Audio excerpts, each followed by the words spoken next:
투석은 삶을 끝내는 치료가 아니라 삶을 연장하고 또 지켜주는 치료라고. 안녕하세요. 투석 전문의 김채원 원장입니다. 우리 혈액투석 환자분들께 투석 혈관은 생명줄이라고 해도 과언이 아닌데요. 우리가 혈액투석을 하는 과정을 한번 떠올려 보면요. 혈액투석은 우리 몸에 있는 혈액을 몸 밖으로 꺼내고 또 투석기를 거친 뒤에 다시 몸 안으로 넣는 과정을 계속해서 반복하잖아요. 그런데 이 과정이 잘 이루어지려면 혈액이 충분한 속도로 잘 나와야 되고요. 그래서 우리 혈액투석 환자분들께 동정맥류, 인조혈관, 그리고 펌 카테터 같은 이제 투석 혈관은 그야말로 문자 그대로 생명줄이 되는 겁니다. 오늘은 우리 혈액투석 환자분들이 꼭 알아두셔야 할 주제인데요.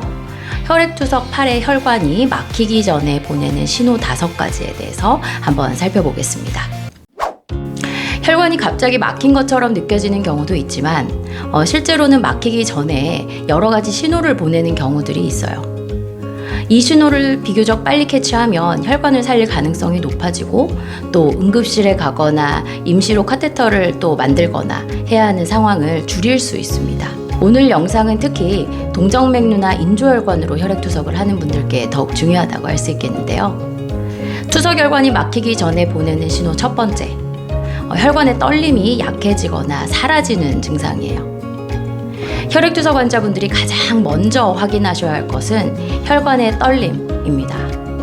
투석혈관이 있는 팔에 손을 올려보면요. 평소에는 부르르 부르르 떨리는 느낌이 나죠.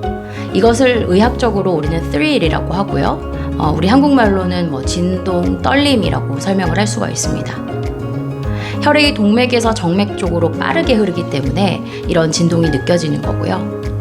혈액투석 혈관의 혈류를 하루에 한두 번 이상 여러 번에 걸쳐서 이 thrill, 진동이 잘 만져지는지 느껴지는지 확인하는 것이 굉장히 중요합니다.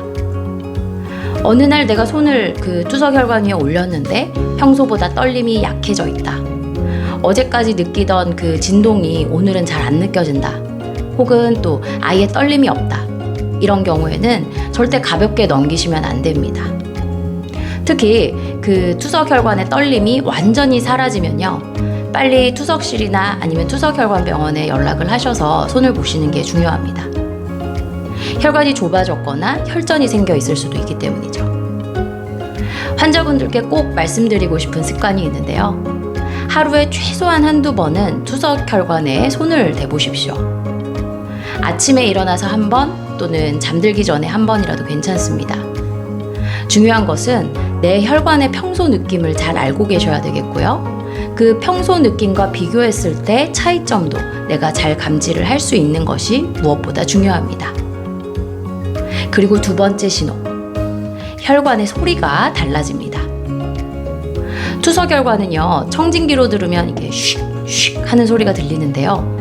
이걸 우리가 부루, 혈관 잡음이라고 합니다.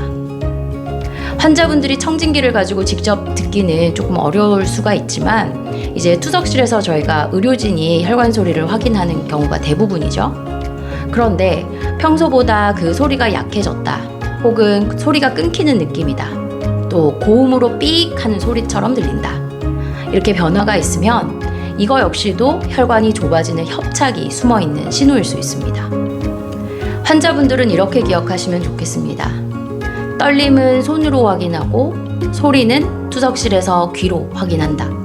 평소에 이제 투석혈관에 귀를 대서 소리를 확인하시는 방법도 있기는 해요. 만약 투석실에서 이제 의료진이 환자분 혈관 소리가 좀 달라졌네요. 혈관이 좀 좁아진 것 같아요. 초음파나 혈관 시술 상담이 필요할 것 같아요. 라고 들으셨다면 절대 그냥 넘기지 말고 반드시 확인을 받으십시오. 세 번째 신호는요, 바늘이 잘 안 들어가거나 이제 바늘을 막상 찔렀는데 혈액이 잘 안 나오는 경우가 있을 수 있습니다.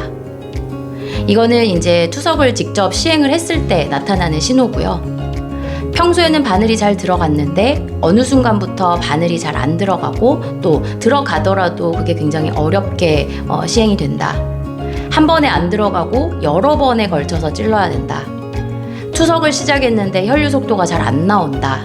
또 기계에서 자꾸 혈관 관련 알람이 울린다.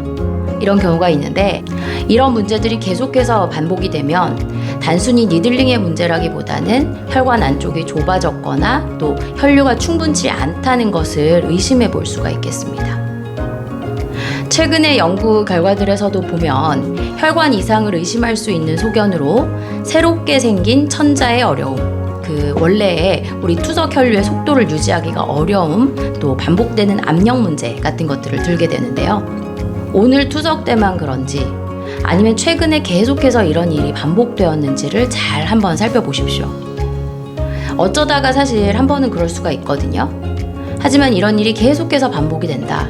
그러면 이거는 이제 주치의 선생님과 반드시 상의를 해야 돼요.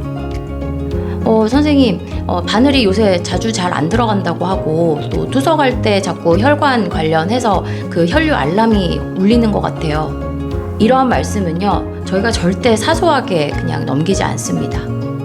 환자분들의 투석 혈관을 지키는 굉장히 중요하고 소중한 신호이기 때문입니다.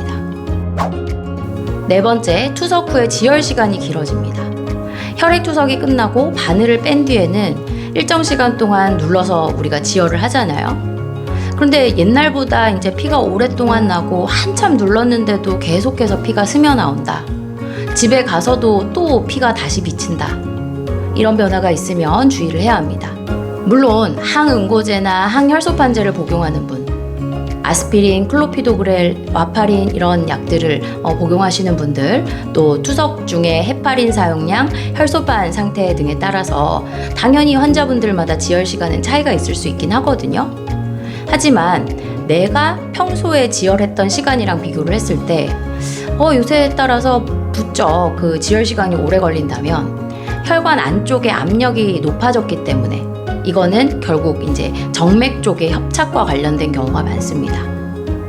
일부 혈관 접근 모니터링 자료에서도 반복적인 지혈 지연은 혈관 이상을 의심할 수 있는 소견 중에 하나로 제시가 됩니다. 그래서 환자분들이 꼭 기억하실 표현은 이것입니다. 지혈 시간이 갑자기 길어졌다면 이게 내 투석 혈관이 보내는 신호일 수 있겠다. 그래서 투석 후에 지혈이 예전과 같지 않고 또 지혈 시간이 너무 길게 늘어진다면 반드시 투석 주치의 선생님과 상의를 하십시오. 다섯 번째, 우리 환자분들이 팔이 자꾸 붓거나, 그러니까 투석팔 쪽이죠. 투석팔이 자꾸 붓거나 아프고 또 색이 변하는 경우. 사실 환자분들이 직접 느끼는 증상은 여러 가지로 다양할 수 있어요. 이제 투석 혈관 쪽 팔이 평소보다 붓는다, 손이 차갑다, 팔이나 손이 창백하거나 푸르스름하게 변한다, 통증이 생긴다, 또 혈관 부위가 빨갛고 뜨겁다, 열이 난다, 이렇게 다양한데요. 이러한 증상들은 반복이 될 경우 반드시 확인을 해야 합니다. 붓기와 통증은 혈관 협착이나 혈전 문제와 관련되어 있을 수 있고 또 빨갛고 뜨거운 경우에는 감염 가능성을 우리가 배제할 수 없기 때문이죠. 특히 인조혈관이나 또 카테터를 가지고 계신 분들은 감염 신호에 더 민감하게 반응해야 합니다.